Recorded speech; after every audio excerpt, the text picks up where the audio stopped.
దేవుడు ఆయన నా హృదయంలో ఇచ్చిన మాటలను వినుటకు దేవుడి ఈ ప్రాంతంలో మిమ్మల్ని అందరినీ కూడా సిద్ధపరిచిన విధమును బట్టి మొట్టమొదటిగా దేవునికే మహిమ కలుగును గాక. ఆమేన్. మంచిది. కొన్ని విషయాలు మనం తెలుసుకోవడానికి ప్రయత్నం చేద్దాం. ఈరోజు ఒక విశ్వాసం యొక్క జీవితంలో మనం ఏ విధముగా మన జీవితాలను మనం మార్చుకోవాలి, ఏ విధముగా మనము రాకడకు సిద్ధపడగలిగిన జీవితమును ఏ విధముగా మనము కొనసాగించాలని కొన్ని విషయాలు నేను తెలియపరచడానికి ప్రయత్నం చేస్తాను. అయితే నా ప్రియమైన దేవుని పిల్లలారా, దేవుని యొక్క ఉద్దేశమును మనం ఎప్పుడు కూడా మర్చిపోకూడదు. దేవుని యొక్క చిత్తమును మనము అన్ని వేళలా అన్ని సమయంలో కూడా మనము జ్ఞాపకము చేసుకుంటూనే ఉండాలి. అయితే నేను ఆది నుండి నేను మీ అందరికీ తెలియపరచడానికి నేను ప్రయత్నం చేస్తాను. దేవుని యొక్క హృదయము ఏ విధముగా ఉన్నది ఒక మనుషుని జీవితంలో అనేది తెలుసుకోవడానికి ప్రయత్నం చేద్దాం. ఆయన ఆది యందు ఆదామును అవ్వను సృష్టించాడు.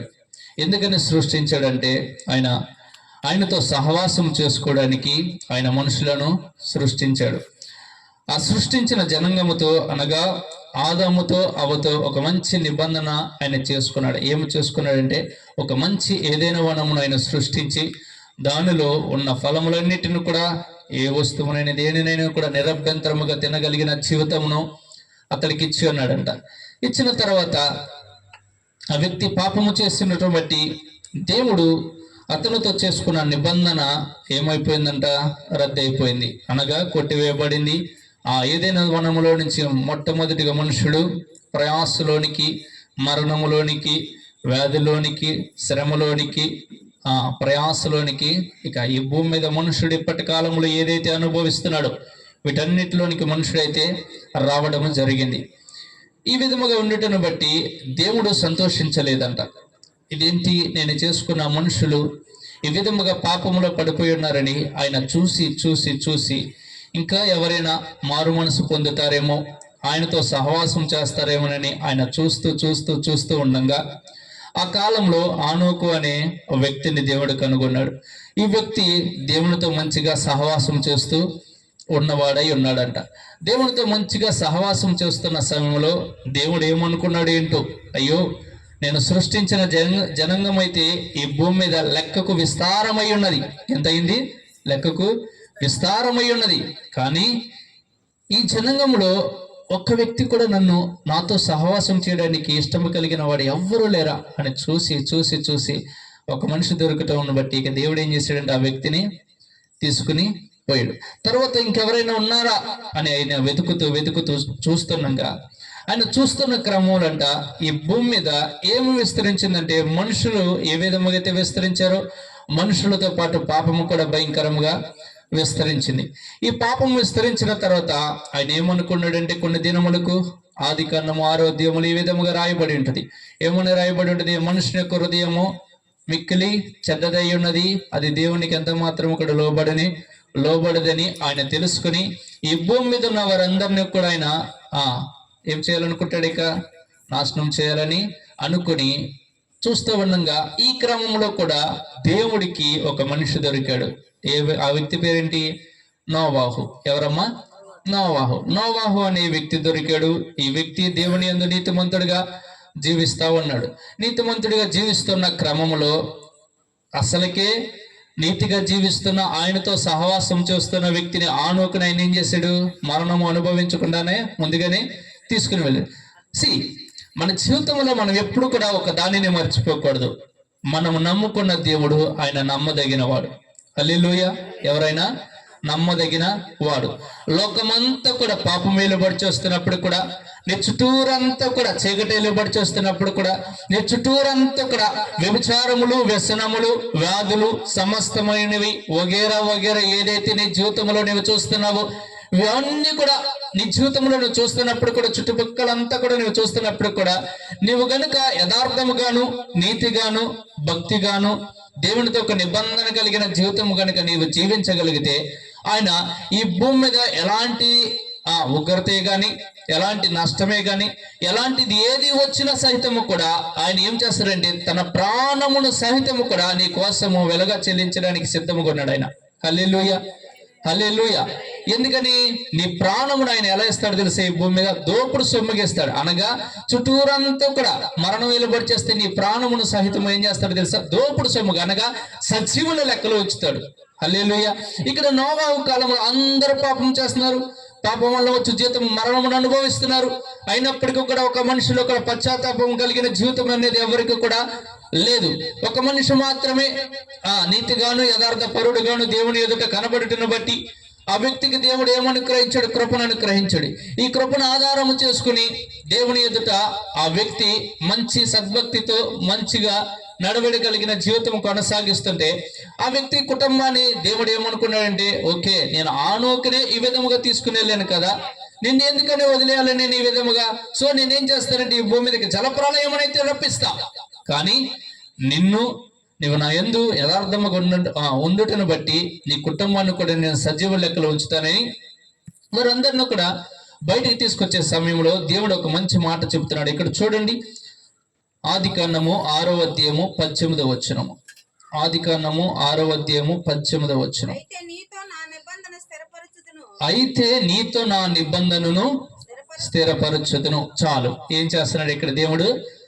నోవాహుతో ఏం చేస్తున్నాడు? నిబంధనను స్థిరపరచుకున్నాడు. ఎందుకని స్థిరపరచుకున్నాడు? ఇదిగో నోవాహ, ఈ చుట్టుపక్కలంతా కూడా పాపంలో పడిపోయారయ్యా, అందరూ కూడా వారికి ఇష్టం వచ్చినట్టు జీవిస్తున్నారు. అయితే నువ్వు నా ఎదుట మంచిగా ఉన్నావు కాబట్టి నేను నీతో ఏం చేస్తున్నావు తెలుసా? నువ్వు నాతో నిబంధన కాదు. ఎవరు? నోవాహు దేవుడితో నిబంధన చేయట్లే. ఇక్కడ దేవుడే నోవాహుతో నిబంధన చేస్తున్నాడు. ఏమని చేస్తున్నాడు అక్కడ? ఇదిగో ఏది ఏమైనా నేను మాత్రం నిన్ను విడిచిపెట్టను, నీతో నేనేం చేస్తున్నానంటే నిబంధన చేస్తున్నా. నిబంధన చేసి ఏం చేస్తున్నా తెలుసా? నా నిబంధనను స్థిరపరుస్తున్నా నీ యందు. ఈ భూమి మీద ఏది ఏమైనా భయంకరమైన జలప్రలయంలో వచ్చిన ఎలాంటివి వచ్చినప్పుడు కూడా నేనైతే నిన్ను ఎంత మాత్రము కూడా మరణమునకు అప్పగించనని ఒక మంచి నిబంధన చేసుకున్నాడు. ఈ రాత్రి దేవుడు నీతో కూడా ఒక మంచి మాట తెలియపరచడానికి ఆయన సిద్ధము కలిగి ఉన్నాడు. ఏమిటంటే, నీవు దేవునితో నిబంధన కలిగిన జీవితం నీవు జీవిస్తున్నావా, లేదంటే దేవుని దగ్గర నుంచి ఒక నిబంధన పొందగలిగిన స్థితిలో నీవు ఉన్నావా అని దేవుడు నిన్ను అడుగుతున్నాడు. ఎందుకనంటే ఈ భూమి మీద మనం ప్రస్తుత కాలంలో గనుక చూసినట్లయితే చిన్నల మొదలుకొని పెద్దల వరకు ప్రతి ఒక్కరూ కూడా తమకిష్టం వచ్చిన జీవితంలోనూ జీవిస్తున్నారు. మీకు అందరికీ తెలుసో తెలీదో, మీ జీవితంలో మీరు దేనినైతే అనుదినము కంటిన్యూ చేస్తారో, ప్రతి దినము కూడా మీ జీవితంలో ఏదైతే, అనగా ఒక టీవీ చూడడమే కానీ, లేదంటే ఒక వ్యర్థమైన కార్యములు చేయడమే కానీ, లేదంటే వ్యర్థమైన సంగతి ఏదైనా చూడడమే కానీ, మాట్లాడడమే కానీ, కొంతమందికి కొన్ని అలవాట్లు ఉంటాయి. ఏం అలవాట్లు ఉంటాయి? కొంతమందికి వారు విన్నది ఏదైనా కూడా పక్కింటి వారందరికీ కూడా తెలియపరచాలి, లేదంటే పక్కింట్లో ఉన్న ఏదైతే ఉందో అవన్నీ కూడా తెలుసుకుంటా ఉండాలి, లేదంటే ఎదురింట్లో ఏం జరుగుతుందో ఇవన్నీ కూడా తెలుసుకుంటా ఉండాలి. ఇవన్నీ కూడా కొంతమందికి ఉంటాయి, దురద కలిగిన చెవులకు చాలా మందికి ఉంటాయి. ఇవన్నీ కూడా ఏమవుతాయి అంటే, మీరు ఏమనుకుంటారంటే మీరు అందరూ ఇది కేవలం కూడా నాలో ఉన్న ఒక బలహీనత అనుకుంటారు. కానీ ఈ బలహీనత నువ్వు ఎప్పుడైతే జయించవో, ఈ బలహీనతతో నువ్వేం చేస్తున్నట్టు తెలుసా? నిబంధన చేసుకుంటున్నట్లు. ఏం చేసుకుంటున్నట్లు? నిబంధన చేసుకుంటున్నట్లు. అనగా నువ్వు పాపమునకు సంబంధించిన ఆ పాపం ఎప్పుడైతే చేస్తావో, నువ్వు ఎవరితో నిబంధన చేసుకుంటున్నావంటే నువ్వు అపవాదితో నిబంధన చేసుకుంటున్నట్టు. దేనితో? అపవాదితో నిబంధన చేసుకున్నట్లు. సో నీ జీవితంలో ఏదైతే నిన్ను ఏలుబడి చేస్తుందో, నీ జీవితంలో నిన్ను నాశనం చేయడానికి ఏదైతే ప్రయత్నం చేస్తుందో, దాని పక్షమున నువ్వు గనుక నిలబడినట్లయితే, అనగా శత్రువుని నువ్వు ఎప్పుడైతే ఎదిరించవో, నీవు శత్రువుకి సహాయం చేసేవాడిగా మార్చబడతావు. హల్లెలూయా. ఏ విధముగా అవుతావంట? నువ్వు శత్రువును గనక తృణీకరించకపోతే నువ్వు శత్రువుకి ఏమవుతావంట? సహాయకుడిగా మార్చబడతావు. సో నీ జీవితంలో శత్రువు ఏ మూల నుంచి ఏ విధముగా వచ్చి నిన్ను నాశనం చేయాలని చూస్తాడో నీకు బాగుగా తెలుసు. ఎందుకని బాగుగా తెలుసు అంటే, నీకు పాపం అన్న గీతలో నీకు చాలా తేటగా తెలియపరచబడింది. ఏమన్నాడైనా? నీ దేవుడైన యెహోవాని నీవు మనస్ఫూర్తిగా నీ హృదయానుసారముగా నువ్వేం చేయాలో? మొట్టమొదటిగా ఆయనను మాత్రమే నువ్వు సేవించాలి. ఇంకొకటి ఏంటి? నరహత్య చేయకూడదు, హత్యలు చేయకూడదు, అబద్ధములు ఆడకూడదు, ఎదుటి వారిది ఆశించకూడదు, ఇంకేం చేయకూడదు, అబద్ధములు అనేది ఆడకూడదు. ఇంకేదైతే ఉన్నాయో 10 ఆజ్ఞలు మీ అందరికి కూడా కంఠస్థం అయ్యి ఉంటాయి. సో ఈ ఆజ్ఞలన్నింటిలో కూడా అన్ని ఆజ్ఞలు కూడా మనం ఏం చేయాలి, ఫాలో చేస్తూ ఉండాలి. ఈ ఫాలో చేస్తున్న క్రమంలో ఏమి తెలుస్తుందయ్యా, ఈ ఆజ్ఞల మూలంగా పాపం మనకి ఏంటో మనకి తెలియపరచబడుతుంది. నరహత్య చేయడం మంచిదా పాపమా? పాపమే. సో అబద్ధం ఆడటం మంచిదా పాపమా? పాపమే. ఎదుటివానిది ఆశించుట మంచిదా పాపమా? పాపమే. ఎదుటివానిది దొంగిలించుట పాపమా మంచిదా? పాపమే. సో ఇవన్నీ కూడా నీకు కంటికి కనపడుతున్నాయి, నీ చెవికి వినపడుతున్నాయి, నీ నోటికి తెలుసు ఇవన్నీ మాట్లాడేవన్నీ కూడా. అయితే ఈ క్రమంలో నువ్వు తెలుసుకోవాల్సింది ఏంటంటే, నీవు పరిశుద్ధమైన వధువు సంఘముగా మార్చబడే క్రమములో నీవు ఎవరిని ఎదుర్కోవడానికి సిద్ధపడుతున్నావంటే, పరిశుద్ధుడు పరిశుద్ధుడు పరిశుద్ధుడు అని కొనియాడబడుతున్న ఆ పరిశుద్ధాత్మని యొక్క సామర్థ్యము కలిగిన ఆ మహామహిని యొక్క దేవునిని నువ్వు కలుసుకోవడానికి సిద్ధపడుతున్నావు కనుక ఆయనలో పాపం ఎంత మాత్రం లేదు కనుక నీలో కూడా పాపం ఎంత మాత్రం కూడా ఉండాలంటే నీవు ఈ దినమున ఎవరితో నీ నిబంధన కలిగిన జీవితము నువ్వు కొనసాగిస్తున్నావో నువ్వు తెలుసుకోవాలి. హల్లెలూయా. నిబంధన కలిగిన వాని యొక్క జీవితంలో దేవుడు ఏ విధముగా దర్శిస్తాడో ఈ రాత్రి కొన్ని విషయాలు తెలుసుకోవడానికి ప్రయత్నం చేద్దాం. ఈ నోవాహు తర్వాత దేవుడు మరి ఎవరైనా ఉన్నారా అని చూస్తున్న కాలంలోంట దేవుడికి ఎవరు కనిపించారంటే అబ్రహాము కనిపించాడు. ఎవరు కనిపించారు? అబ్రహాము కనిపించాడు. అబ్రహాముతో ఏమంటాడంటే, అబ్రహామా, నీవు నీ స్వదేశము నుండి నీ తండ్రి ఇంటి నుండి నీకున్న వారందరినీ విడిచిపెట్టి నువ్వేం చేస్తావంటే నిన్ను చూపించు దేశమునకు నువ్వు బయలుదేరి రావాలి. ఎందుకని రావాలంటే నీకు అసలుకి పిల్లలు లేరని నువ్వు బాధపడుతున్నావు కదా, నేను నిన్ను ఏం చేయాలని చూస్తున్నానంటే నిన్ను లెక్కకు విస్తారమైన ఇసుక రేణుల వల్ల నీ సంతానము చేయాలని చూస్తున్నాను, ఆకాశ నక్షత్రములో నీ సంతానము చేయాలని నేను చూస్తున్నా. ఇది దేవుడు అబ్రహాముతో నిబంధన చేస్తున్నాడు. ఎవరితో చేస్తున్నాడు? దేవుడు అబ్రహాముతో నిబంధన చేస్తున్నాడు. నిబంధన అనగా అర్థం ఏంటంటే, ఈ కాలంలో నిబంధన ఎట్లా మీరు చూస్తున్నారో నాకైతే తెలియదు. దేవుని దగ్గర నుంచి ఒక మాటను పొందుకోవడమే నిబంధన. హల్లెలూయా. ఏమిటి? దేవుని దగ్గర నుంచి ఒక మాటను పొందుకోవడమే నిబంధన. సో దేవుడు ఒక మాట ఇచ్చాడంటే దాన్ని ఏం చేస్తాడంటే ఆయన స్థిరపరుస్తాడు, దానిని ఒక నిబంధనగా చేస్తాడు, లేదంటే ఒక ప్రమాణముగా చేస్తాడంట. చూడండి ఒకసారి మరలా మీ అందరికి అర్థమయ్యే రీతిలో తెలియపరచడానికి ఒక చోటకి వెళ్ళి చూపించి వస్తాను. ఎబ్రీయులకు రాసిన పత్రిక 6వ అధ్యాయము 14 వచనం. ఎబ్రీయులకు రాసిన పత్రిక 6వ అధ్యాయము 14 వచనం. చూడండి, నేను చదువుతున్నాను. చూడండి 13వ వచనం కాడ నుంచి. దేవుడు అబ్రహామునకు వాగ్దానము చేసినప్పుడు తనకంటే ఏ గొప్పవాని తోడు అని ప్రమాణము చేయలేక పోయిన గనుక తన తోడు అని ప్రమాణము చేసి ఏం చేశాడంట? దేవుడు తన తోడు ప్రమాణమని చేశాడంట. అంటే ఏమిటి? దేనినే నిబంధన అని మాట్లాడవచ్చు మనం. ఎక్కడ ఏమంటున్నాడు? నిశ్చయముగా నేను నిన్ను ఆశీర్వదించును, నిశ్చయముగా నేను విస్తరింప చేస్తానని దేవుడు మరి ఆది అంది అబ్రహాముతో చెప్పుడు. ఇది దేవుడు ఒక మనుషులతో చేసుకుంటూ వస్తున్న నిబంధనలుగా మనం చూడొచ్చు. ఈ నిబంధన చేసిన తర్వాత దేవుడు ఏమంటాడంటే, ఆది కాండము 15వ అధ్యాయము 12వ అధ్యాయము 7వ వచనం ఒకసారి చదువున్నాము ఎవరన్నా. ఆది కాండము 12వ అధ్యాయం 7వ వచనం. యెహోవా అబ్రహామునకు ప్రత్యక్షమై నీ సంతానమునకును ఏ దేశమును? కానాను దేశమును ఇచ్చేదనని చెప్తున్నాడు. అసలు సంతానమే లేదు, ఒక మనిషి కూడా లేడు. కానీ అలాంటప్పుడు కూడా దేవుడు ఏమంటున్నాడంటే, నేను నీ సంతానమునకు ఈ దేశం ఇస్తానన్నాడు. ఇక్కడ నుంచి ఇంకో చోటకి వెళ్దాం. చూడండి ఒకసారి. ఆది కాండము 15వ అధ్యాయము 15-16 వచనములు. ఆది కాండము. నీవు క్షేమముగా నీ పితరుల యొద్దకు పోయేదవు, మంచి వృద్ధాప్యమందు పాతి పెట్టబడుదువు, ఆ అమోరీల అక్రము ఇంకను కూడా కాలేదు కనుక ఎవరి తరం అంట? 4వ తరము వారు ఎక్కడికి వచ్చేదరని ముందుగానే ఏమని చెప్తున్నాడంటే, అబ్రహాముతో, అబ్రహమా, నేను నీతో ఒక నిబంధన చేస్తున్నా, నేను నిత్యముగా ఇదిగో నా తోడు. ఎవరి తోడు? నా తోడు. ఇక నేను నిబంధన చేస్తున్నానంటే వాగ్దానం చేసిన వాడు నమ్మదగిన వాడు. సో ఆయన నమ్మదగిన వాడికి ఏం చేశాడంటే, ఇదిగో నువ్వు నమ్ముతావో నమ్మువో. చాలా మంది ఏమంటారు, అరే నా తోడు నిజంరా, నేను అబద్ధమే, అడు నిజం నా తోడు. నా తోడు అంటే ఏంటి? నేను చచ్చినా మారను, నేను చచ్చినా చేయను అంటారు. అవునా కదా? అవునా కదా? సో నేను చనిపోయిన సైతము కూడా చూడండి, యుగ యుగములు సజీవుడిగా ఉన్న దేవుడు ఆయన చచ్చిపోతాడా? చచ్చిపోడు. ఏ మనిషి అయినా చంపాలనుకున్నా చంపగలుగుతాడా? పోనీ ఈ భూమి మీద పడిపోయిన దెయ్యాలన్నీ వెళ్ళిపోయాను పేక పట్టుకోవడానికి ప్రయత్నం చేసి పట్టుకుందాం అనుకున్నా చంపగలిగితేయా? ఆయన దగ్గరికి వెళ్ళగలిగితేయా? లేవు. సో అలాంటి గొప్ప దేవుడే ఉన్నాడు. నా తోడు. ఎవరి తోడు? నా తోడు. నేను నీతో ఏం ప్రమాణం చేస్తున్నానంటే, ఇదిగో నేను కానాను దేశమును నీకు అప్పగించబోతున్నా. అయితే నీ వెళ్ళవి ఈ దేశంలోనికి ఎవరు వెళ్తారో తెలుసా?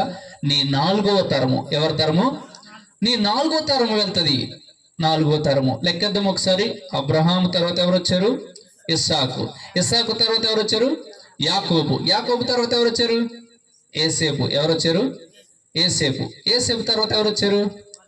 మోషే. ఎవరు వచ్చారు? మోషే తరం ఎక్కడ స్టార్ట్ అవుతుంది మనకి? నిర్గమకాండంలో స్టార్ట్ అవుతుంది. ఇక్కడ చూడండి, నిర్గమకాండము 2వ అధ్యాయము, 23వ వచనం చదవండి ఒకసారి. నిర్గమకాండము 2వ అధ్యాయం 23వ వచనం. అలాగున అనేక దినములు జరిగిన మీదట ఐగుప్తు రాజు చనిపోయిను. ఇశ్రాయేలీయులు తాము చేయుచున్న వ్యక్తి పనులను బట్టి నిట్టూర్పులు విడుచుచు ఏం చేస్తున్నారంటే, ఈ 4వ తరము కాలం వచ్చేసింది. ఎప్పటికీ నిర్గమకాండంలోకి వచ్చినప్పటికి ఎవరి కాలం వచ్చింది? ఇప్పుడు 4వ కాలం వచ్చేసింది. ఈ 4వ కాలం యొక్క బ్రతికి ఎలా ఉందంటే, భయంకరమైన బాధలు, భయంకరమైన శ్రమలు, భయంకరంగా నిట్టూర్పులు విడుచుతున్నారంట. భయంకరంగా వారు పెడుతున్న బాధలను అనుభవించలేక వీళ్ళు ఏం చేస్తున్నారంటే, కుయ్యో మొర్రో అంటూ ప్రార్థన చేయడమేక స్టార్ట్ చేశారు. నిట్టూర్పులు విడుతూ ఏం చేశారంట? మొరపెట్టుచుండగా తమ వ్యక్తి పనులను బట్టి వారు పెట్టిన ఎక్కడికి చేరిందంట? వారి మొర దేవుని యొద్దకు చేరును. కాగా దేవుడు వారు మూల్గులను విని అబ్రహాము, ఇస్సాకు, యాకోబులతో ఏంటిదంట? తాను చేసిన నిబంధనను. ఇదిగోండి, మీ జీవితంలో మీ ప్రార్థన కనుక మీ జీవితంలో నెరవేర్పుగా మార్చబడాలంటే మొట్టమొదటిగా మీరు తెలుసుకోవాల్సింది ఏంటంటే, మీరు నిబంధన కలిగిన జీవితం మీరు జీవిస్తున్నారా లేదా అన్నది ముందుగా తెలుసుకోవాలి. ఎందుకంటే ఇక్కడ 4వ తరమైన ఎవరున్నారు? ఇక్కడ అబ్రహాం యొక్క సంతానం ఉంది. ఈ సంతానముతో దేవుడితో మంచి సహవాసం కలిగిన వారు కాదు. వీరు మంచిగా దేవుడిని అనుదినము సన్నతిస్తున్న వారు కాదు, లేదంటే స్తుతిస్తున్న వారు కాదు, లేదంటే ప్రతిదినము కూడా ఆయన మహిమపరుస్తున్న వారు కాదు. వీరు వ్యక్తి పనుల చేత అలిసిపోయి ఏం చేశారు? వీళ్ళు బాధలు పడలేక ఇక చచ్చిపోతే బాగుండు అనేంత భయంకరమైన బాధలు ఉన్నప్పుడు వీళ్ళకి ఎవరు గుర్తొచ్చాడంటే, ఇక దేవుడు గుర్తొచ్చి, అయ్యా మా వెట్టి పనులు మేమేక చేయలేకపోతున్నాం. ఇక్కడ వీరు చేస్తున్న ప్రార్థన దేవుడు ఎలా జ్ఞాపకం చేసుకున్నాడంటే, ఎవరిని జ్ఞాపకం చేసుకున్నాడు దేవుడు? అబ్రహాముని, ఇస్సాకుని, యాకోబుతో చేసిన నిబంధన జ్ఞాపకం చేసుకున్నాడు. ఏం జ్ఞాపకం చేసుకున్నాడు? నిబంధనలు. ఇదిగోండి చూడండి, మీ జీవితంలో మీరు కనుక దేవుడితో ఒక నిబంధన కలిగిన జీవితం కనుక మీరు కొనసాగించగలిగితే, మీరు ఒకవేళ ఈ భూమిని విడిచి వెళ్ళిపోయినప్పటికీ కూడా మీరు రాబోయే తరాలన్నీ కూడా వారు చేస్తున్న ప్రార్థన ఏ విధముగా దేవుని సన్నిధిలో జ్ఞాపకం చేసుకున్నాడంటే, దేవునితో నీవు కలిగి జీవించిన నిబంధన జీవితమును బట్టి. హల్లెలూయా, హల్లెలూయా. ఇక్కడ అబ్రహాముతో చేసిన నిబంధనను, యాకోబుతో చేసిన నిబంధనను, ఇంకెవరితో చేసిన? ఇస్సాకుతో చేసిన నిబంధనను బట్టి ఎవరిని జ్ఞాపకం చేసుకున్నాడు? వారి సంతానముని జ్ఞాపకం చేసుకున్నాడంట. జ్ఞాపకం చేసుకుని వదిలేశాడా? ఇంకా వారి జీవితాన్ని ఎంత భయంకరంగా మార్చాడంటే అంత భయంకరంగా మార్చాడు. హల్లెలూయా. ఈ రాత్రి నీ జీవితంలో కూడా ప్రభు పనిచేయాలని ఆలోచన కలిగి ఉన్నావా? అయితే ప్రభు నీతోనే మాట్లాడుతున్నాడు. శ్రేష్టముగా, ప్రాముఖ్యముగా నీతోనే మాట్లాడుతున్నాడు ఆయన. అయ్యా, అమ్మా, నీ జీవితంలో దేనితో నీవు నిబంధన కలిగిన జీవితము నువ్వు అనుదినము కొనసాగిస్తున్నావు. నీవు గనుక విశ్వాసమును బట్టి అబ్రహాము పునాదులు గల పట్టణము కోసము ఎక్కడ జీవించాడంట? డేరాలో బ్రతికాడంట. ఎందుకని? అతనికి ఏముందో తెలుసా? నిబంధన ఉన్నది. ఎక్కడుంది? ఏముంది? నిబంధన ఉంది. ఈ రాత్రి ఒకవేళ నీ జీవితంలో అయ్యో నేను ఇంత గొప్ప దేవుని కలిగి ఉన్నప్పుడు కూడా ఏదో మూలలో ఒక గ్రామంలో ఒక చిన్న కూర గుడిసె లాంటిది ఒక చిన్న ఇల్లు వేసుకుని ఏదో బ్రతుకుతున్నాను అనుకుంటున్నామేమో. కానీ నీకు తెలియనిది ఏమిటంటే వీటికంటే శ్రేష్టమైన గృహములు నీ కోసం పరలోక రాజ్యములు సిద్ధముగా ఉన్నవి. అందులో చేర్చబడ్డానికి నువ్వు ఏమి కొనసాగించాలంటే ఈ భూమి మీద నిబంధన కలిగిన జీవితం నువ్వు కొనసాగించాలి. హల్లెలూయా. నువ్వు జీవితంలో ఎప్పుడైతే నిబంధన జ్ఞాపకం చేసుకుంటావో, చూడండి ఈ మాట, నా మాట, నేను చెప్పే మాట మర్చిపోమాకండి. నిబంధన కలిగిన వాడు, నిబంధన లేని వాడు ఎవరైతే ఉంటాడో, నిబంధన కలిగిన వాడు ఎదుట నిబంధన లేని వాడు నిలబడడానికి అధికారం లేదంట. హల్లెలూయా, హల్లెలూయా. అంటే నీ ఎదుట నువ్వు నిబంధన కలిగిన జీవితం కనుక నువ్వు కొనసాగించగలిగితే నీ ఎదుట నిబంధన లేని వాడు నిలబడడానికి అధికారము లేదంట. ఎలా తెలుసుకోగలుగుతామంటే, మనందరికీ దావీదు అనే భక్తుడు భయంకరంగా తెలుసు. అనేక విషయములు మనం చదివి ఉన్నాము. అనేక సార్లు మనం గొలియాతుని గురించిన వర్తమానాలు చాలా అంటే చాలా విని ఉన్నాము. ఈ గొలియాతు వచ్చాడు ఎవరికి వ్యతిరేకంగా ఇజ్రాయెల్ అందరిని కూడా హతమార్చాలని బయలుదేరి వచ్చాడు. అందరిని కూడా ప్రతిదినము కూడా వస్తున్నాడు. 40 దినములు వాళ్ళని రేపుతా ఉన్నాడు.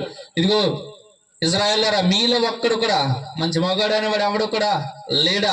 నన్ను చంపడానికి, నన్ను హతమార్చడానికి, నన్ను ఎదుర్కొని నా ఫిలిస్తీన్ల యొక్క దేశమును స్వాధీనపరచుకోవడానికి ఎవడో లేడా అని భయంకరంగా సవాలు విసురుతూ వస్తుంటే అందరూ కూడా, ఇజ్రాయేల్కి ఏముంది, ఆది నుండి కూడా అబ్రహాముతో స్టార్ట్ చేశాడు. ఏమి నిబంధన చేశాడు? ఇదిగో నీకును నాకును గుర్తుగా ఏం చేస్తావంటే, నీ సంతానం ఎలా ఉండాలంటే సున్నతి పొందాలి. ఏం పొందాలి? సున్నతి అనేది పొందాలి. ఎప్పటి వరకు? సున్నతి అనేది ఏంటంట, వారికి మధ్యగా ఉన్న ఒక నిబంధనకు గుర్తుగా చేయబడింది. ఈ నిబంధనకు గుర్తుకున్న ఇజ్రాయెల్ జనాంగం అంట ఏమి మర్చిపోయారంటే, నిబంధన లేని వాడు వచ్చినప్పుడు నిబంధన కలిగిన వాడు ఏం చేశాడంటే భయపడిపోయి దాక్కున్నాడు. ఏమయ్యాడు? దాక్కుని పడుకున్నాడు. ఎవరో సౌలు రాజు సైతం కూడా భయపడిపోయి, అమ్మో వీడిని ఎట్లా చంపగలుగుతాం, అసలు వీడు చూస్తేనంటే ఇంత ఇటున్నాడు, వీళ్ళు ఇంత బలం ఉంది, ఏంటి అసలుకి ఇది ఇంత సామర్థ్యం నా దగ్గర లేనే లేదుగా. కానీ ఆ కాలంలో సౌలు రాజు భయంకరముగా పరాక్రమం కలిగిన వాడంట. అయినప్పుడు కూడా సౌలు సహితం కూడా భయపడ్డాడు. అయితే మేసాలు సరిగ్గా లేనివాడు, సున్నతి జీవితం కలిగి జీవిస్తున్నవాడు, నిబంధన జీవితం కొనసాగిస్తున్నవాడు ఎవరు? దావీదు. ఈ దావీదు చెవిన పడింది ఈ విషయం. చెవిన పడతాముగా నా వ్యక్తి ఏమంటాడు, ఏం మాట్లాడుతున్నారు మీరు, వాడు ఎంతటి వాడు అసలుకి, వాడు ఏ పాటి వాడు అసలుకి, సున్నత లేని ఈ ఫిలిస్తీయుడు ఎంతటి వాడు అంటే. ఎందుకని అన్నాడు? ఈ వ్యక్తి దావీదు ఏమి జ్ఞాపకం చేసుకున్నాడు తెలుసా? నాకు ఒక నిబంధన ఉన్నది, ఈ వ్యక్తికి నిబంధన లేదు. నిబంధన కలిగిన వాడి ఎదుట ఎవరుంటారండి? నిబంధన కలిగిన వాడి వెంట ఎవరుంటారంటే, సర్వమును సృష్టించిన ఆ దేవుడు ఉన్నాడు, యెహోవాయే నాకు తోడుకున్నాడు. ఈ వ్యక్తికి ఎవడున్నాడు? ఎందుకంటే ఇతనికి నిబంధన అనేది లేదు కదా.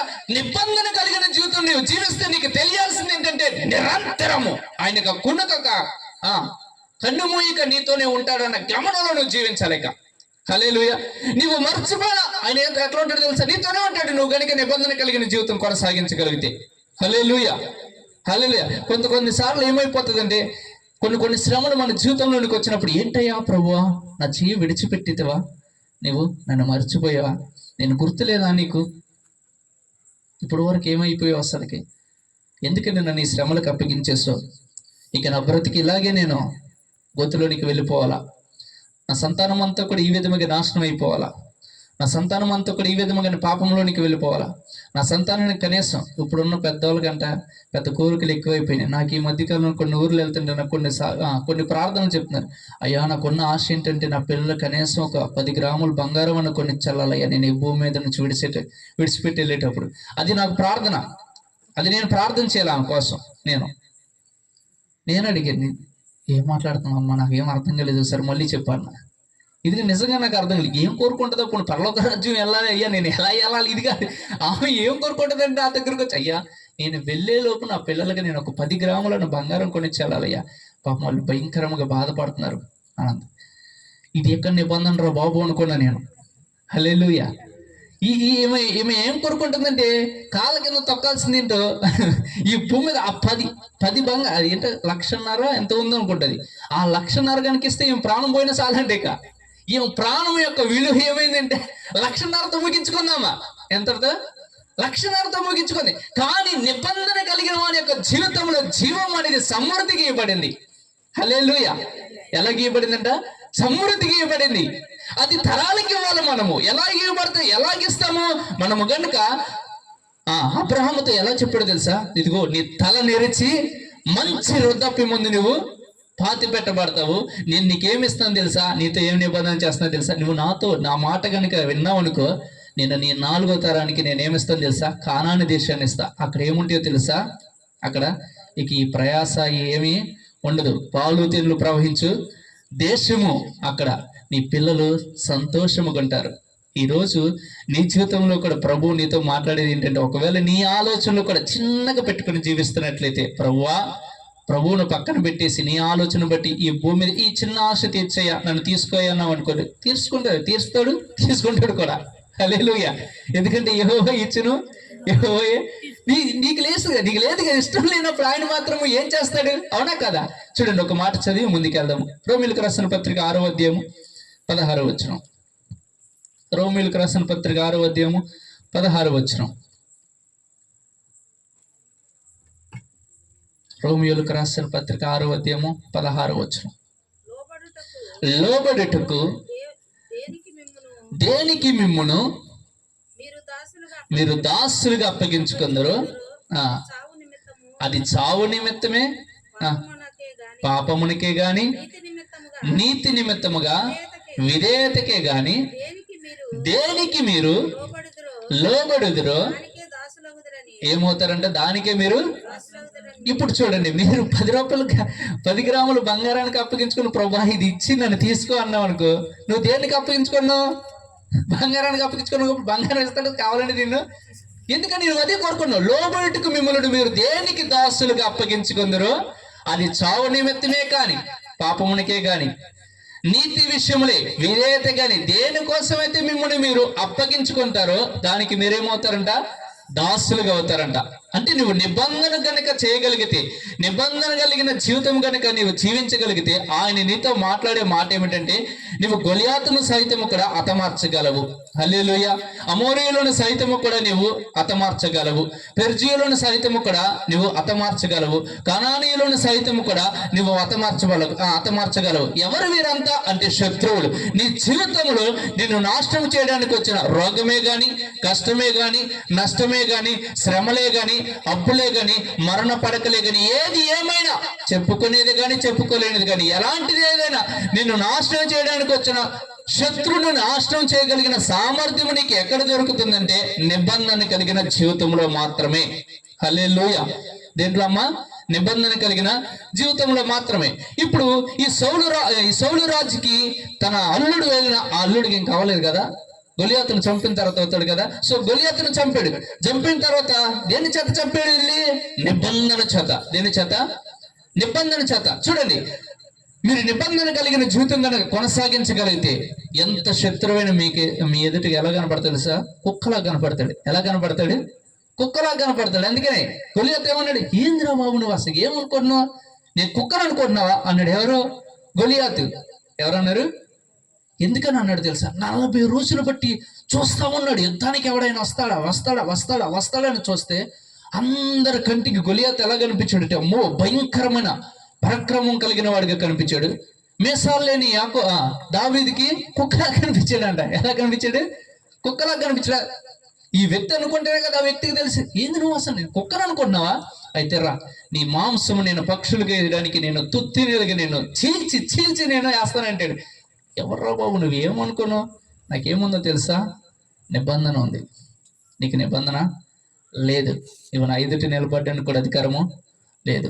అందుకని చాలా మంది కూడా ఈ భూమి మీద మనం చాలా ఈజీగా అర్థం చేసుకోవచ్చు. చదువుకున్నవాడు ఎదుట చదువులేనివాడు నిలబడ్డానికి కూడా సిగ్గుపడతాడు కొన్నిసార్లు. అవునా కదా? మనం చూసినట్లయితే పోలీస్ స్టేషన్ కానీ, ఎక్కడైనా గవర్నమెంట్ ఎంప్లాయీస్ దగ్గర కానీ, ఈవెన్ మనం పరిపాలిస్తున్నాం ఎవరైతే ఎమ్మెల్యే గారులే కానీ, ఎంపీలు గారులే కానీ, సీఎంల గారి దగ్గరికి వెళ్తాం కానీ మనం ఏమైపోతాం? ఒకసారిగా చేతులు కట్టేస్తాం. అవి అయిపోతే వచ్చేస్తాయి. అయ్యా సరేనయ్యా సరే అంటామన్నమా. ఎందుకని? మనం ఎలా చూస్తున్న వారిని చాలా అంటే చాలా అధికులుగా చూస్తున్నాం. కానీ నిజమునకు మనము తెలుసుకోవాల్సింది ఏంటంటే, దేవుడే నీ పక్షమునుండగా నీకు విరోధి అనేది ఎవరు ఉండరు. దేవుడే నీతో ఉండగా నీకు మించిన అధికము కలిగిన వాడు ఎవరు కూడా లేరు. ఎందుకంటే దేవుడు సహితము కూడా నిన్ను రక్షించడానికి తనను తానుగా రిక్తునిగా చేసుకుని తగ్గించుకుని ఎందుకని? నీ ఆత్మను రక్షించుకోవడం కోసము, నీ ఆత్మను నరకంలోనికి పంపించకుండా నిత్య జీవంలోనికి తీసుకువెళ్ళాలని తనకు తాను ఇది దేవునితో సమానునిగా ఎంచుకొనదగిన వాడు సైతము కూడా అలా ఎంచుకోకుండా ఒక మనిషి రూపమును దాల్చి భూమి మీదకి వచ్చి, అయ్యా నేను ఈ విధముగా నీ కోసం చేస్తున్నాను కనుక నువ్వేం చేయాలంటే భయంకరమైన వీటన్నిటిని జయించాలంటే ఒకే ఒక్క మూలము నిబంధన కలిగిన జీవితం జీవించాలని ఆయన చెప్పి వెళ్ళాడు. చెబుతూ వెళుతున్న క్రమంలో ఇప్పుడు మరలా నేను ఇక్కడికి వచ్చేస్తున్నాను మళ్ళీ దావీదు దగ్గరికి. ఈ దావీదు గొలియాతును చంపిన తర్వాత నిబంధన కలిగిన వాడు గనుక, సున్నతి పొందిన వాడు గనుక, దావీదు చంపిన తర్వాత తనకేమిస్తాడు? కూతుర్ని ఇస్తాడు. ఈ క్రమంలో యుద్ధాలు మంచిగా చేస్తున్న సమయంలో సౌలు 1000 కొలదియు, దావీదు 10,000 కొలదియు అని భయంకరముగా ఏం జరుగుతుంది అక్కడ? స్తుతులు అనేది జరుగుతుంటే ఒక ఆయనకి బాగా అంటే బాగా మంట వచ్చి ఏం చేయాలని చూశాడంటే దావీదునే చంపేయాలని చూశాడంట. ఏం చేయాలని చూశాడు? దావీదుని చంపేయాలని చూశాడంట. మొదటి సమూయేలు గ్రంథము 19వ మొదటి వచనంలో ఈ విధముగా రాయబడి ఉన్నది. ఏమని రాయబడి ఉంటుంది? సమూయేలుని ఏమంటాడు? సౌలు రాజు దావీదుని మీరు చంపవలసిన వారై ఉన్నారని చెబుతాడు. ఈ చెబుతున్న క్రమంలో అతనితో పాటు ఒక స్నేహితుడు ఉన్నాడు అక్కడ. అతని పేరే యోనాతాను. ఈ యోనాతాను దావీదుతో మంచిగా స్నేహము కలిగిన వాడు. ఈ స్నేహము కలిగిన వాడు, అయ్యో దావీదును అసలు మా నాన్న ఇట్లా చంపడం ఎందుకు? అసలుకి చంపితే ఇంకేమన్నా ఉందా? ఏం తెలుసుకున్నాడు తెలుసా? యోనాతాను సౌలు తెలుసుకోలేకపోయాడు. కానీ యోనాతాను ఏం తెలుసుకున్నాడంటే, అయ్యో దావీదు పక్షమున ఎవరున్నారు తెలుసా? దేవుడే ఉన్నాడు. సో ఇతనిని నాశనం చేయడం అనేది ఎవరి తరము కూడా కాదు. నేను ఈ వ్యక్తిని గనుక నేను కనికరించి వదిలేస్తే ఈ వ్యక్తిని బట్టి దేవుడు నన్ను నా పక్షమున దయ చూపిస్తాడని ఆ వ్యక్తి ఏం చేస్తాడో తెలుసా? దావీదు యోనాతాను మధ్య నిబంధన జరుగుతుంది. 20వ గ్రంథం చూడండి, 20వ అధ్యాయం తీయండి. మొదటి సమూయేలు గ్రంథము 20వ అధ్యాయము 14-16 వచనముల వరకు చదవన్నాం ఒకసారి. అయితే నేను బ్రతికి ఉండిన ఎడల నేను చావకుండా యెహోవా దయ చూపినట్లు, అబ్బా ఏం చేయాలంట? నీవు నాకు దయ చూపకపోయిన ఎడలనేమి, అబ్బా ఏం చేస్తాడంటే దేవుడు, యెహోవా దావీదుకు కలిగిన శత్రువులు ఒక్కడైనా కూడా ఈ భూమి మీద ఉంచడంట. ఇది ఎవరు తెలుసుకున్నాడు తెలుసా? యోనాతాను తెలుసుకున్నాడంట. యోనాతాను తెలుసుకుని, దావీదా నీకు కలిగిన శత్రువులు ఒక్కరిని కూడా దేవుడు విడిచిపెట్టాడు. అయితే నువ్వేం చేస్తావు తెలుసా? చదవండి. ఇప్పుడు నిర్మూలము చేసిన తర్వాత నీవు నా సంతతి వారికి దయ చూపకపోయిన ఎడలనేమి. అబ్బో ఏమన్నాడంటే యోనాతాను డైరెక్ట్ గా, ఇదిగో నేను నిన్ను ప్రాణంతో విడిచిపెట్టేస్తున్నా. ఎందుకని విడిచిపెడతానంటే నేను చంపాలనుకున్నా నేను చంపలేను. నువ్వు నా దగ్గర ఉన్నప్పుడు కూడా నేను చంపాలనుకున్నా చంపలేను. ఎందుకంటే దావీదు పక్షమున్న దేవుని యొక్క సామర్థ్యం ఎవరు చూశారంటే యోనాతాను చూశాడు. సో యోనాతాను ఏమన్నాడు? ఇదిగో నేను చంపాలనుకున్నా చంపలేను. నీ శత్రువులందరినీ కూడా దేవుడు ఏం చేస్తాడు తెలుసా? నాశనం చేస్తాడు అన్న సంగతి నాకు తెలుసు. అయితే నేను నీతో నీ దగ్గర ఏం కోరుకున్నానంటే, నేను చనిపోయినా నీవు నా తరాల వారికి ఏమి ఇవ్వాలంట? దయ చూపించాలి. నువ్వు ఒకవేళ దయ చూపించకపోతే దేవుడు నిన్ను విసర్జించను గాక, నేను విడిచిపెట్టను గాక అని దావీదుని ఏమన్నాడంటే యోనాతాను శపిస్తున్నాడు. ఇక్కడ శపిస్తుంటే అయినప్పుడు కూడా ఇక్కడ ఏం జరుగుతుందంట? ఏం చేసుకుంటారు చదవండి. అంటే ఇప్పుడు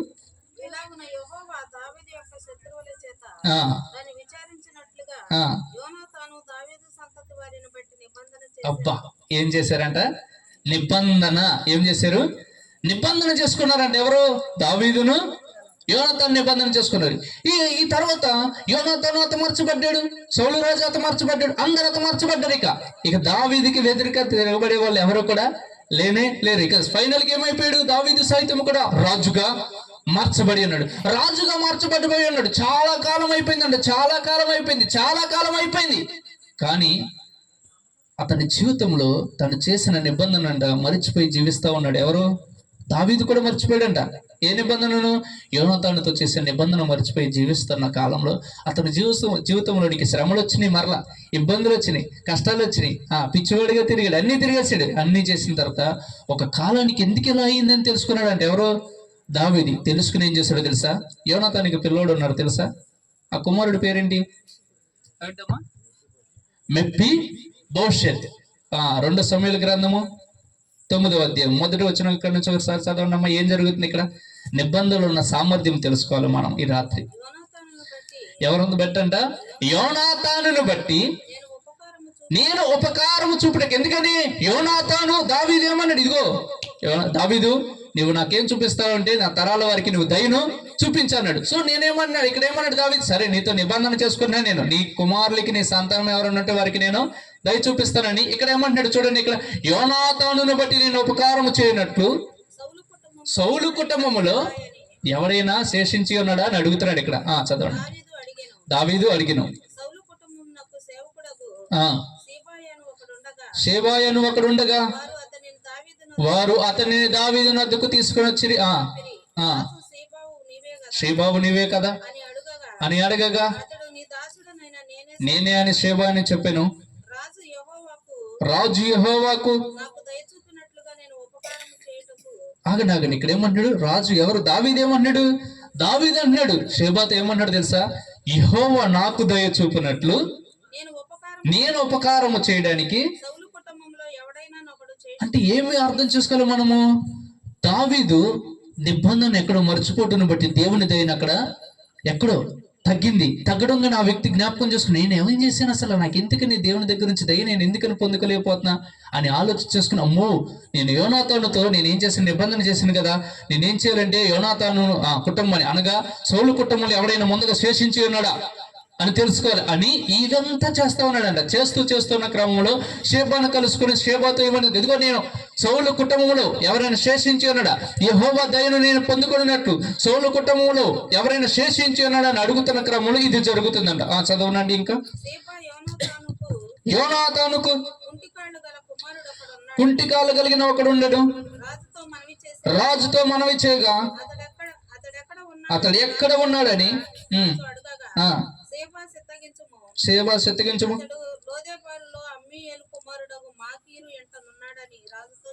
చాలా అంటే ఒక్కసారి చూడండి, మీ అందరికీ ఇది చదువుకుంటూ వెళ్ళేమంటే అర్థం కాదు. ఇక్కడ ఇతడు ఇంతకు ముందు ఎవరు? రాజు కుమారుడు యొక్క కుమారుడు ఎవరు? మెఫీబోషెత్. ఎవరు సరే చెప్తారు? ఎవరు?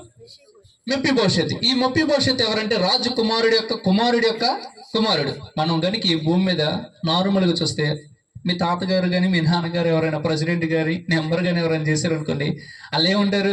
ఒరే మా తాత ప్రెసిడెంట్ రా, మా తాత నెంబర్ రా, మా తాత అలాంటి రా, లేదంటే మా తాత ఎమ్మెల్యే ఉండేవాడు రా, ఒకప్పుడు మా ఇంట్లో ఎంత ఉండేదిరా బాబు, మా ఇంట్లో ఎంతమంది ఎంత తినేవాళ్ళు రా, మా కుటుంబం అంతా కూడా ఎంత పెడుతుంటే అందరూ కూడా మా తాత దగ్గర ఇక్కడ తిరిగేవాళ్ళు రా. మా తాత ఎవరో తెలుసా? రాజురా.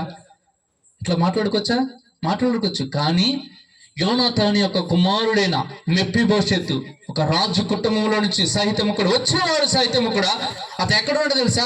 అమీయేలు ఇంట మాకీరేంట నిలబడి ఉన్నాడంట. అనగా లోయలో పడిపోయిన జీవితంలో, శ్రమలో పడిపోయిన జీవితంలో ఉన్నాడు. ఈ వ్యక్తి ఎలా ఉన్నాడంటే కుంటి కాళ్ళతో ఉన్నాడు. మీకు ఒక విషయం తెలుసో తెలీదు, రాజుల ఎదుటికి కుంటి వాళ్ళు కానీ, గుడ్డివారు కానీ, మగవారు కానీ, అంగహీనులు కానీ, లేదంటే భయంకరమైన ఎలాంటి రోగం ఉన్నవాడు సైతము కూడా రాజు ఎదుటికి రావడానికి అధికారం లేదు. ఏం లేదు? అధికారము లేదు. రాజుల ఎదుటికి కుంటివారిని గుడ్డివారిని రానియరంట. అసలుకి తెలుసా? ఇది రానివ్వరంట అసలుకి. అయితే రాజుకి ఏమో తెలిసిందంటే ఆ వ్యక్తి ఎవరో తెలుసా? కుంటివాడని తెలుస్తుంది. ఎవరు? మెఫీబోషెతు కుంటివాడని తెలిసింది. అయినప్పటికీ కూడా ఇక్కడ దావీదు ఒక కార్యం చేయడానికి సిద్ధంగా ఉన్నాడు. ఏం చేస్తున్నాడంటే చదవండి అమ్మా. అప్పుడు రాజైన దావీదు ఎక్కడికి పంపించాడు తెలుసా?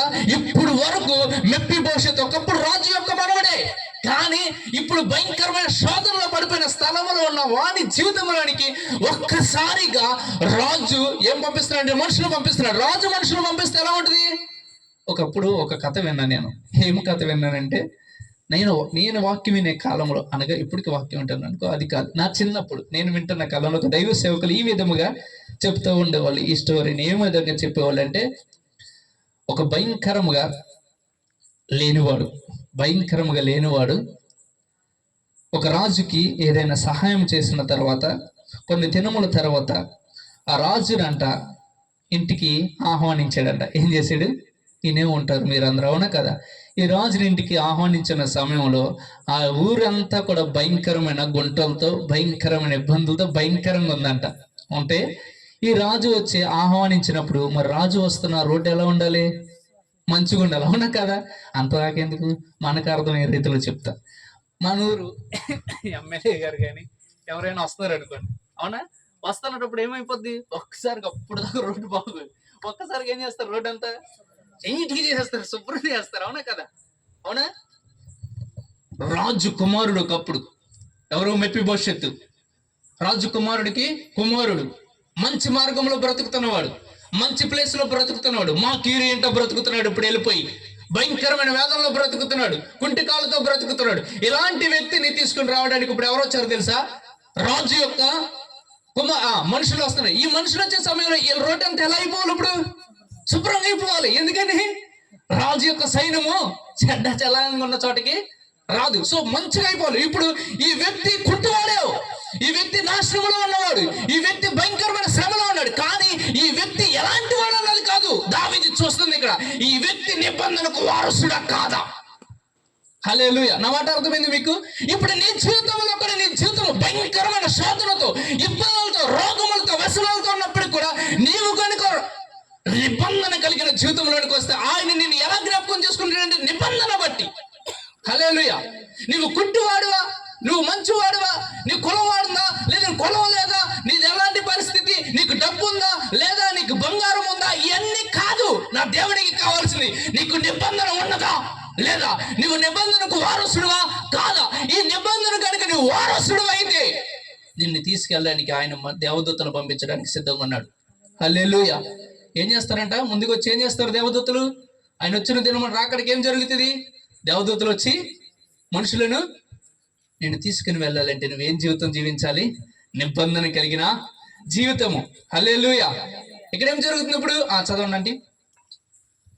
లోదెబారులోనున్న అమ్మీయేలు కుమారుడగు మాకీరు ఇంట నుండి అతన్ని రప్పించెను. సౌలు కుమారుడైన యోనాతానునకు పుట్టిన మెఫీబోషెతు దావీదు వద్దకు వచ్చి సాగిలపడి నమస్కారము చేయగా, నమస్కారం మెఫీబోషెతును అని అతని పిలిచినప్పుడు అతని చిత్తము నీ దాసుడనైన నేనున్నానెను. హల్లెలూయా.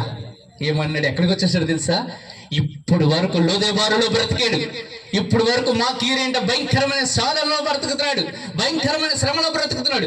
నిబంధన ఎప్పుడైతే జ్ఞాపకం వచ్చిందో, నిబంధన జీవితం కాస్త ఎక్కడికి తీసుకొచ్చేసింది తెలుసా, అప్పుడు వరకు పూరు గుడిసెలో ఉన్నవాడు సైతం ఇక్కడ రాజ్య మందిరంలోకి వచ్చేసాడు. ఇప్పుడు ఎవరు, మెఫీబోషెతు. దేని బట్టి ఇదంతా, నిబంధన బట్టి. దేని బట్టి, ఎప్పుడో చేసుకున్నాడు యోనాతాను దావీదు నిబంధన చేసుకున్నది ఎప్పుడో, కానీ ఆ నిబంధన యొక్క ఫలితము తన కుమారుడిని విడిపించేసింది.